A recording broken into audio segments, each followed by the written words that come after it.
semua karena belum ada kitabnya semua juga. Jadi pada bahasan setelahnya ini pengarang kitab mengumpamakan sholat itu sebagai hidangan Allah, ya, ma'dabah. Beliau mengumpamakan sholat itu sebagai hidangan yang bermacam-macam jenis makanannya, yang semua makanan itu diperlukan oleh diri kita. Ada yang yang kalau kita makan kan ada yang protein, karbohidrat, mineral, vitamin, ya kan gitu. Nah, badan kita itu juga punya kebutuhan. Maka sholat adalah hidangan yang diperlukan oleh diri kita agar diri kita itu atau jiwa kita itu bisa terus tumbuh dengan baik, ya. Lalu kemudian ketika seorang tidak melaksanakan sholat, maka diibaratkan oleh pengarang dirinya seperti tanah yang kering dan tandus, ya. Kalau tanah itu kering dan tandus, mau ditanam apaan juga nggak akan tumbuh, begitu. Tetapi sebaliknya, apabila seorang itu dia melaksanakan kewajiban sholatnya, maka jiwanya seperti tanah yang subur. Ketika tanah itu ditanam, apapun yang ditanam akan tumbuh, gitu, ya. Gambaran itulah bagi orang yang senantiasa melaksanakan kewajiban sholat, akan banyak kebaikan-kebaikan yang muncul dari dirinya, ya. Akan banyak kebaikan-kebaikan yang muncul pada diri orang tersebut. Walaupun kadang-kadang memang yang namanya tanah itu, ya kan, bukan hanya tanaman yang manfaat yang tumbuh, tanaman yang enggak manfaat pun juga ada, ya. Begitu juga dengan orang yang sholat. Bukan berarti kalau dia sholat kemudian dia sama sekali tidak melakukan kesalahan dan keburukan, tidak. Ada juga sifat-sifat itu, tapi tidak dominan, tidak banyak seperti mana orang yang tidak sholat sama sekali. Makanya selagi orang itu sholat, selagi itulah dia akan jadi orang yang baik. Kalau masih ada orang yang tidak baik tapi dia terus-terusan sholat, suatu saat sholat itu akan menghentikan perbuatan yang tidak baik. Pernah terjadi pada zaman Sayyidina Umar bin. Ada orang yang dilaporkan bahwa orang ini punya kebiasaan buruk, dia suka mencuri. Kemudian kata Umar, apakah dia masih sholat? Kata orang ini, iya, orang ini masih sholat. Kata Umar apa? Suatu saat nanti sholatnya akan mencegah perbuatan dia. Dan betul, setelah berproses beberapa lama, dia yang tadinya suka mencuri kemudian tidak lagi melakukan pekerjaan itu. Kenapa? Karena sholat itu memang menjadi benteng dari perbuatannya yang tercela, yang tidak terpuji.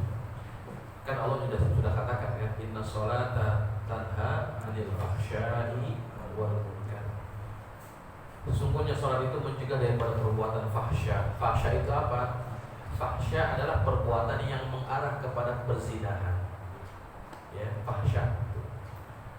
Jadi orang kalau sholatnya rajin, insya Allah dia tidak akan terjerumus dalam perbuatan-perbuatan itu. Kalaupun misalkan ada dorongan, ya kan, manusia kan punya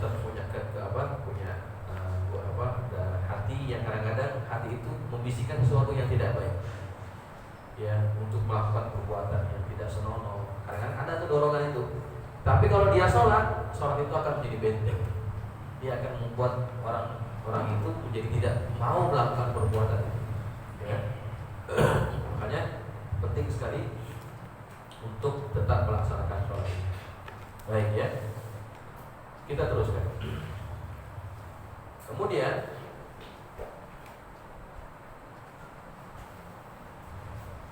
kita masuk pada halaman yang ke-61. Halaman 61. Wan nasu ba'da dzalika thalathatu aqsamin. Manusia dalam fungsinya, dalam tanggung jawabnya melaksanakan sholat itu, melaksanakan kewajiban sholat terbagi kepada 3. Ya. Manusia terbagi kepada 3. Ahaduhuma, yang pertama, man istamala tilkal jawarih fima khuliqat lahu. Golongan yang pertama adalah orang yang menggunakan anggota tubuhnya. Orang yang menggunakan anggota tubuhnya melakukan perbuatan yang telah ditentukan oleh Allah untuk dia lakukan. Ya. Golongan yang pertama adalah orang yang menggunakan anggota tubuhnya untuk melakukan perbuatan yang Allah telah tentukan untuk dia kerjakan.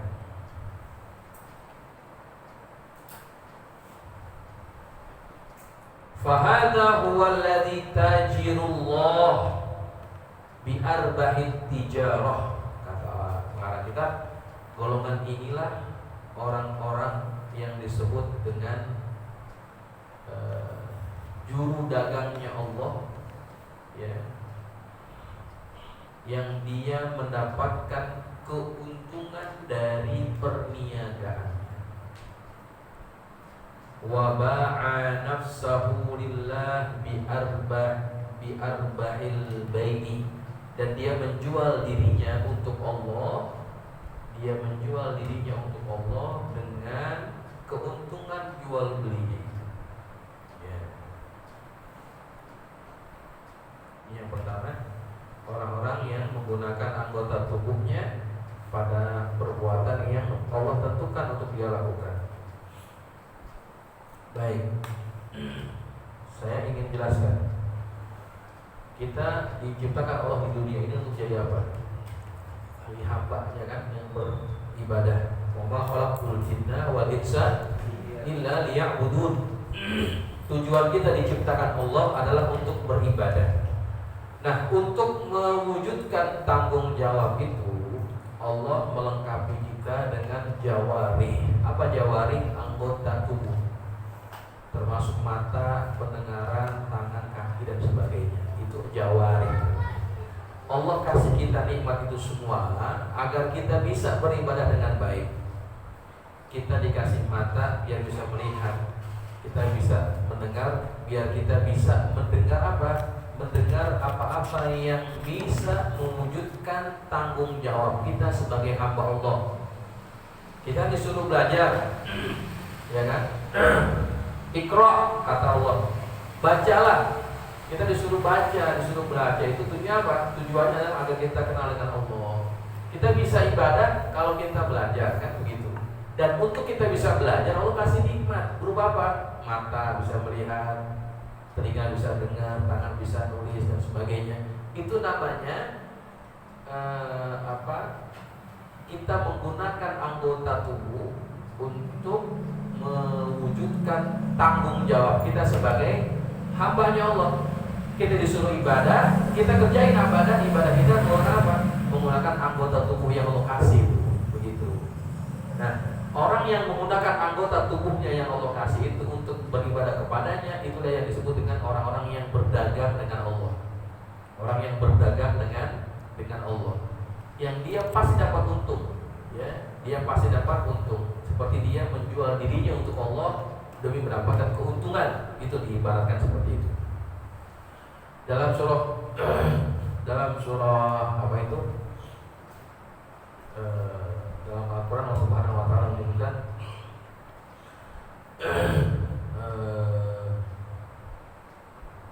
Allahumma shalli ala sayyidina Muhammad hal adullukum ala tijaratin ya ayyuhalladzina amanu hal adullukum ala tijaratin tunjikum min adzabin alim. Wahai orang-orang yang beriman, maukah kamu aku tunjukkan dengan perniagaan yang akan menyelamatkan kamu daripada azab yang pedih. Allah menggunakan istilah perdagangan. Kamu mau nggak saya tunjukkan perdagangan yang menguntungkan? Kata Allah apalagi dalam ayat itu lanjutannya, tu'minuna billahi wa tujahiduna fi sabilihi, hal adullukum ala tijaratin tunjikum min adzabin alim, tu'minuna billahi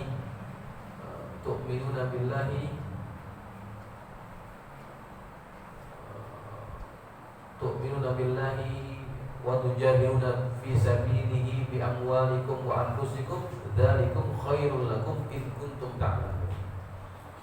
Jadi orang-orang yang ingin dianggap berhasil dengan perniagaannya adalah orang-orang yang mau mentaati Allah dengan segala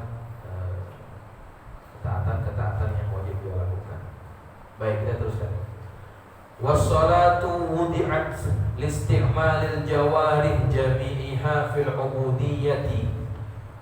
Dan sholat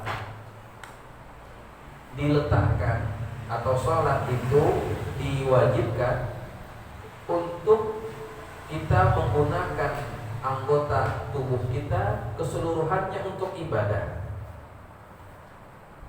Taba'an liqiyamil qalbi biha, mengikuti juga kita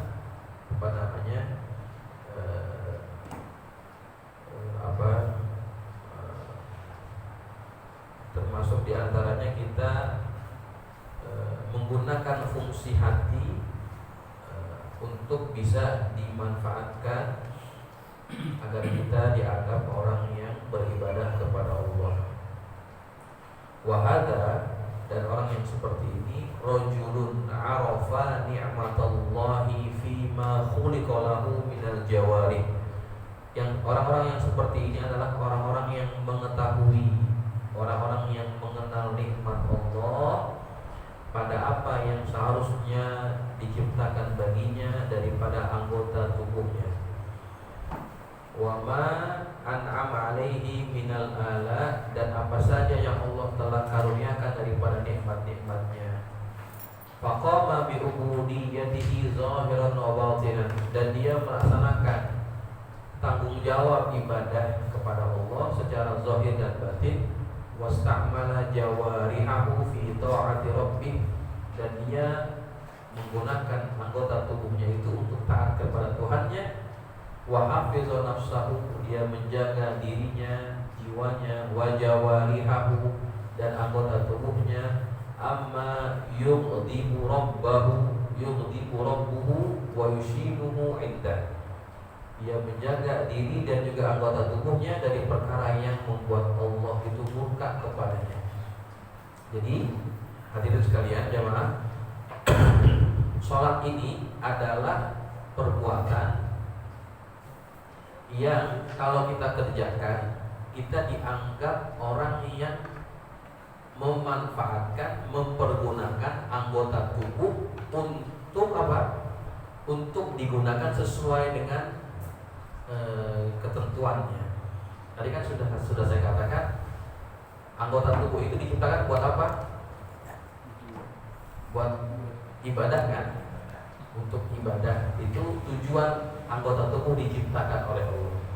Ketika orang sholat, semua anggota tubuh itu digunakan, matanya, pendengarannya, bahkan hatinya itu juga digunakan ketika orang sholat.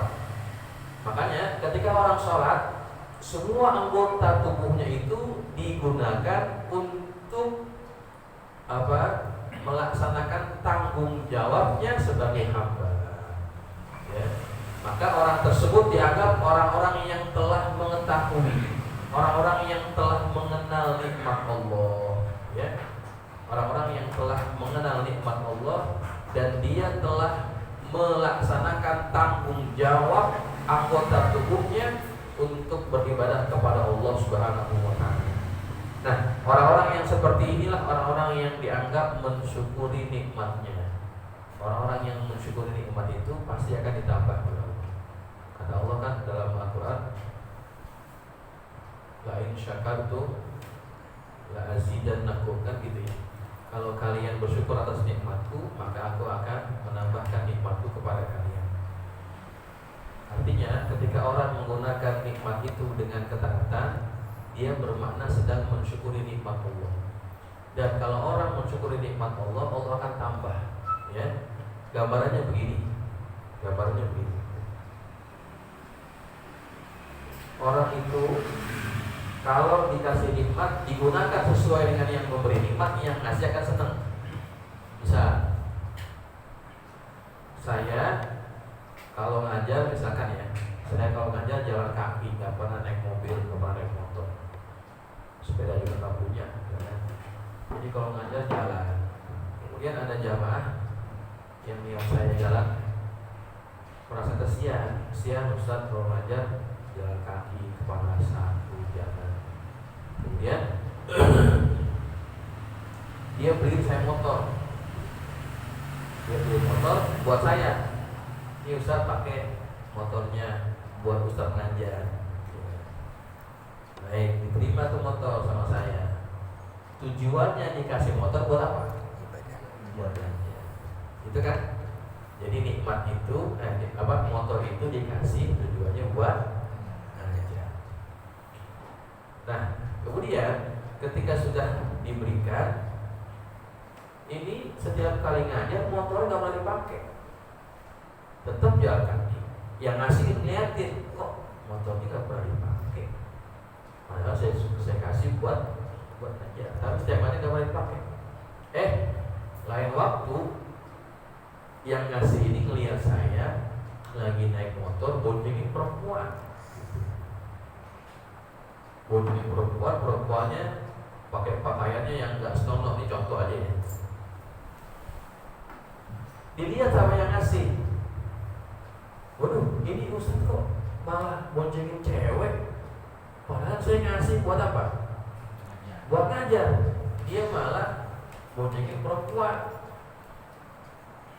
Nah, kira-kira bagaimana perasaan yang ngasih ketika itu? Marah dong, ya. Kira-kira mau dikasih lagi nggak? Kira-kira bakalan. Kenapa? Ya karena yang sudah dikasih saja nggak dipakai sesuai dengan tujuan yang ngasih. Nah, itu contoh mudah, gambaran mudah, analogi mudah. Kita ini seperti orang yang dikasih sesuatu sama Allah. Nih saya kasih. Kamu dikasih buat apa? Dikasih nikmat semuanya itu untuk kita beribadah kepadanya. Tapi ada orang yang pakai nikmat mata, orang yang pakai nikmat pendengaran, yang dia pakai nikmat anggota tubuhnya, jalannya bisa kemana saja, tapi tidak digunakan untuk taat kepadanya.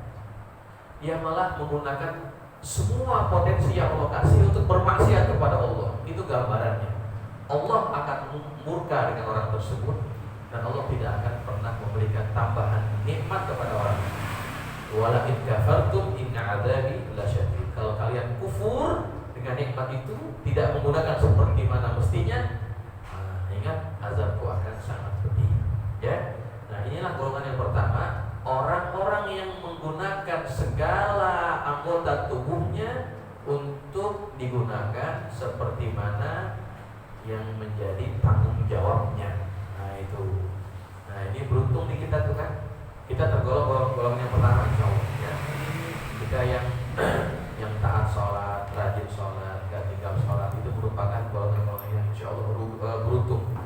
Ya, beruntung. Yang kedua, wartani man istamala jawarihahu fima lam tukhlaq lahu.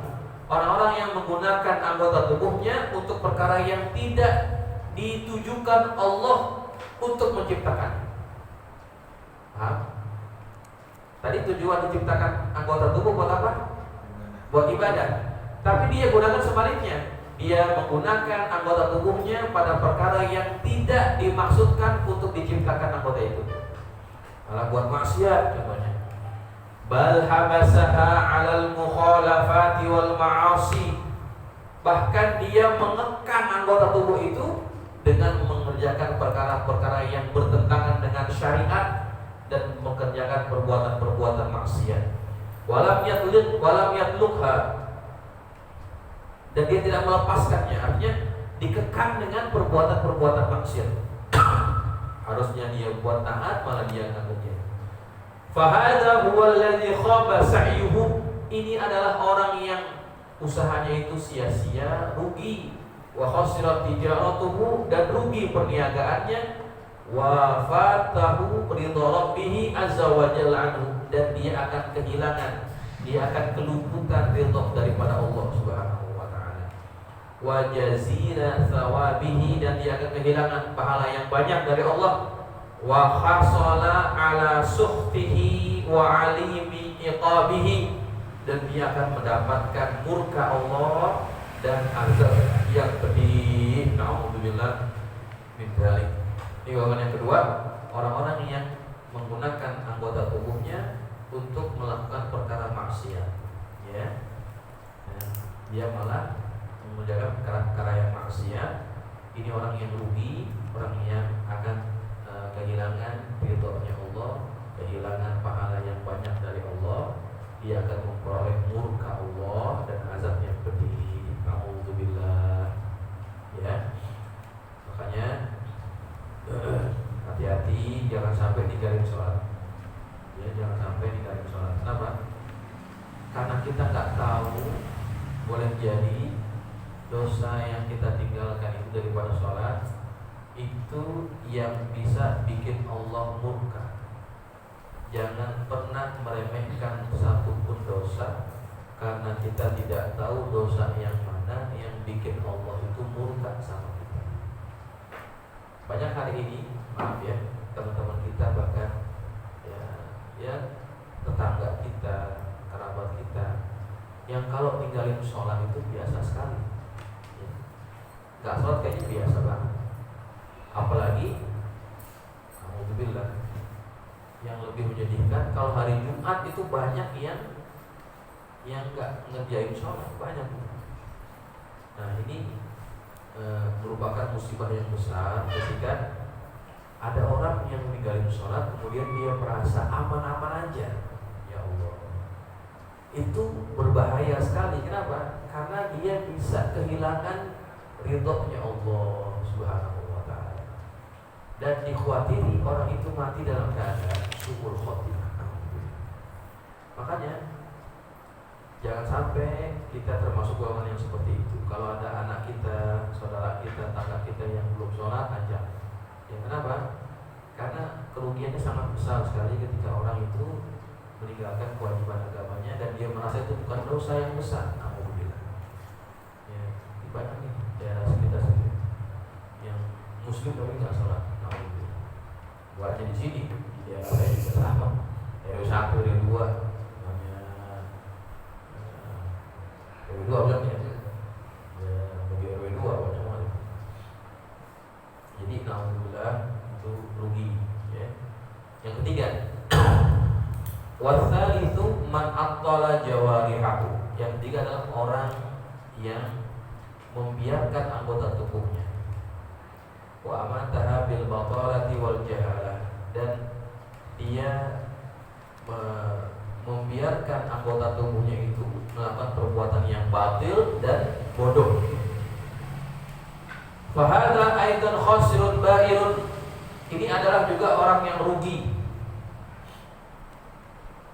A'zamu khasaratin minal ladzi qablahu. Ini lebih rugi lagi dari anggota yang dari golongan yang kedua tadi. Dia lebih rugi lagi.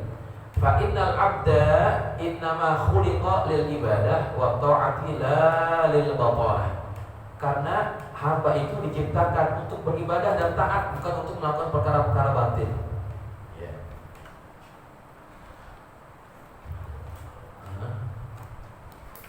Batil ataupun nganggur, ya. Nganggur, bil batalah artinya nganggur, sorry. Wa abghadul khalqi ila Allah al-'abdul battal alladzi la fi syughli dunya wa la fi sa'il akhirah. Kata pengarang kitab, orang yang paling dimurkai oleh Allah adalah hamba yang nganggur. Al-battal, yang nganggur. Alladzi la fi syughli dunya, yang dia enggak kerja untuk urusan dunia, wala fi sa'il akhirah. Dia juga enggak kerja untuk urusan akhirat. Dunia enggak kerja, akhirat enggak kerja. Ini namanya kan nganggur. Ini paling celaka lagi. Ya. Bal huwa kallun 'ala dunya wa din. Ya, bahkan orang ini adalah orang-orang yang kalun, itu artinya yang merugi di dunia dan agamanya. Bal lau sa'al dunia walam yas'al akhirah kana mazmuman makhzulan. Kalau seandainya dia bekerja untuk dunia saja tapi dia enggak bekerja untuk akhirat, dia akan disebut orang yang tercela, ya, orang yang hina. Wa kaifa idza abtala al-amrayni, bagaimana kalau orang ini adalah orang yang nganggur untuk dua urusan itu, dunianya nganggur, akhiratnya nganggur. Kan lebih parah, ya kan? Wa inna mru'un yas'a li dunyahu daiman, dan sesungguhnya ada seseorang yang senantiasa mencari untuk dunianya saja. Wa yadharu an ukhrahu la syakka khasirun, dan dia membiarkan untuk kehidupan akhiratnya, itu tidak ragu lagi dia adalah orang yang rugi. Jadi jamaah sekalian, golongan yang ketiga ini adalah orang yang membiarkan anggota tubuhnya enggak dimanfaatkan. Kalau yang pertama tadi dia gunakan untuk taat. Yang kedua tadi apa? Maksiat sebaliknya, ya. Bukannya taat malah maksiat. Yang kedua celaka.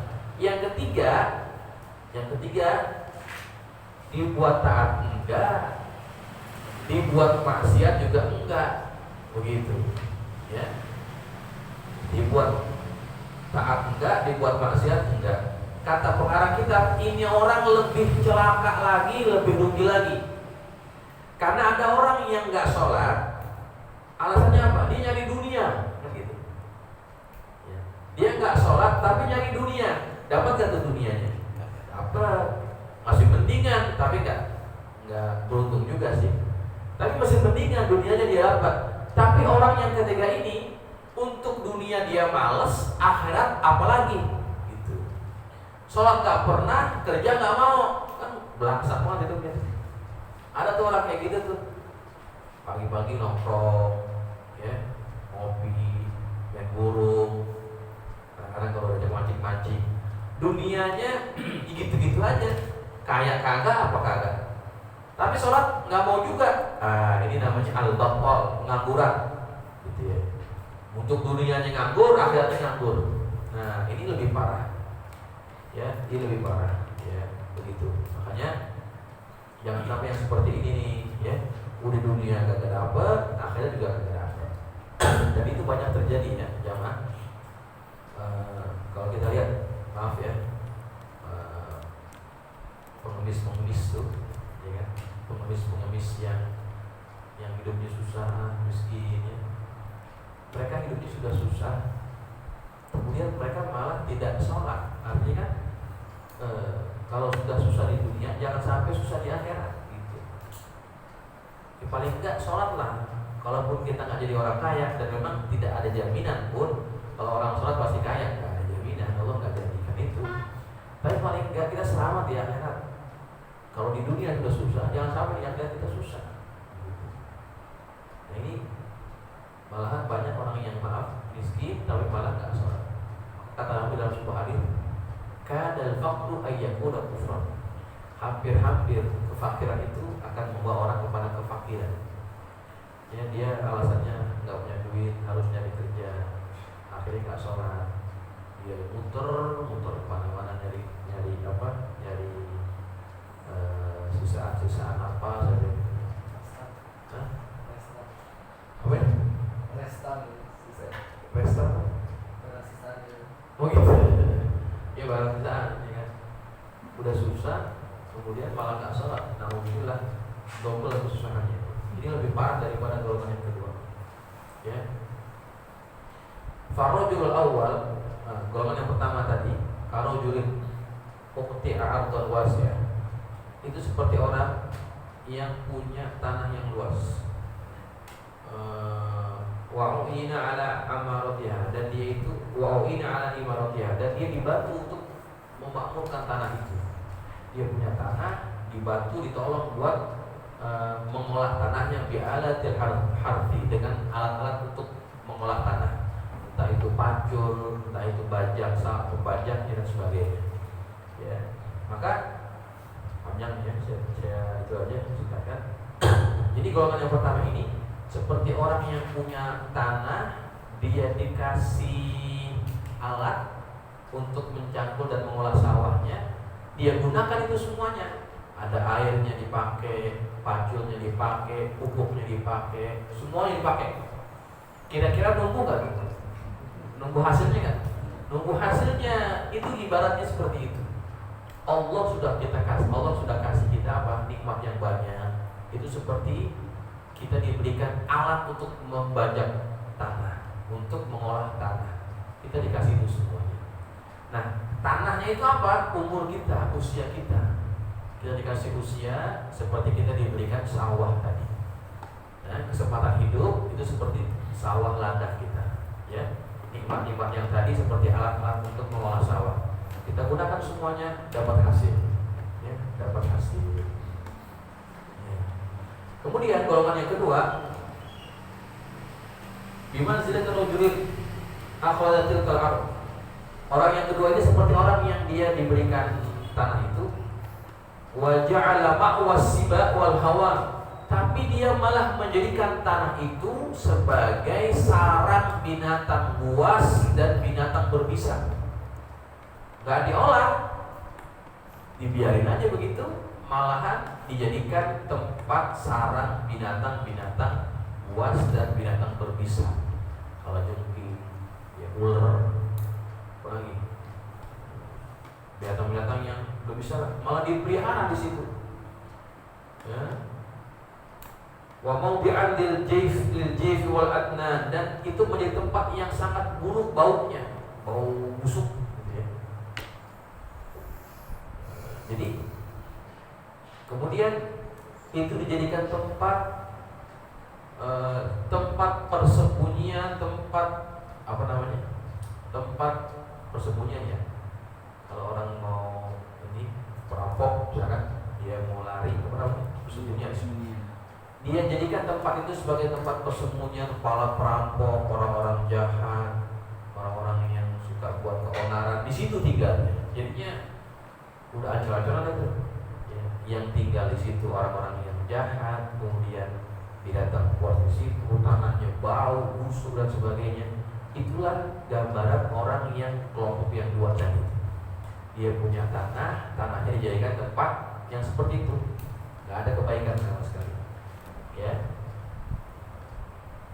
Kemudian kalau yang ketiga, bimanzilatir rajulin aqalaha wa ahmalaha wa arsala ma'a dhahian fil kifari was-sahara faqa'ada madmuman mahsura. Orang yang ketiga ini seperti seseorang yang membiarkan tanahnya tidak diapa-apakan. Airnya padahal ada, tapi airnya lewat aja. Air itu nggak ditampung, nggak ditambak. Kalau air ditambak kan bisa ngalir ke mana? Ke sawahnya. Tapi air itu lewat biar gitu aja, nggak dimanfaatin, nggak diapa. Dia cuma lewat lihat gitu. Air itu pergi. Jadi dia seperti orang-orang yang tidak memanfaatkan karunia yang diberikan oleh Allah Subhanahu wa ta'ala. Ya. Maka tiga golongan ini disebut dengan fahadha mithalu ahlil yaqazah wa ahlil ghaflah wa ahlil khiyanah. Tiga golongan ini adalah yang pertama ahlul yaqazah, orang yang punya kesadaran. Yang kedua ahlul ghaflah, orang yang lalai. Yang ketiga ahlul khiyanah, orang yang khianat. Nah, ini tiga golongan itu namanya tiga. Yang pertama namanya orang yang sadar, yang kedua orang yang lalai, yang ketiga orang yang khianat. Begitu. Ya. Maaf. Terbalik. Fal awwalu mithalu ahlil yaqazah. Golongan yang pertama tadi adalah orang-orang yang punya kesadaran, wal istidadu lima khuliqu lahu, dan dia mempersiapkan dirinya untuk dia menghadap Allah nanti setelah kematian. Yang pertama orang-orang yang sadar. Wasani, yang kedua misalu ahlil khianat. Yang kedua ini adalah perumpamaan seperti orang yang pengkhianat gitu. Jadi yang khianat yang kedua, bukan yang ketiga. Yang ketiga, wasalisu misaluhu li ahli al-ghaflah. Yang ketiga adalah perumpamaan bagi orang-orang yang lalai. Orang-orang yang lalai ya. Baik. Oke, sampai sini dulu. Nanti kita sambung lagi. Bagaimana yang perlu kita lakukan terhadap tiga golongan ini? Yang pertama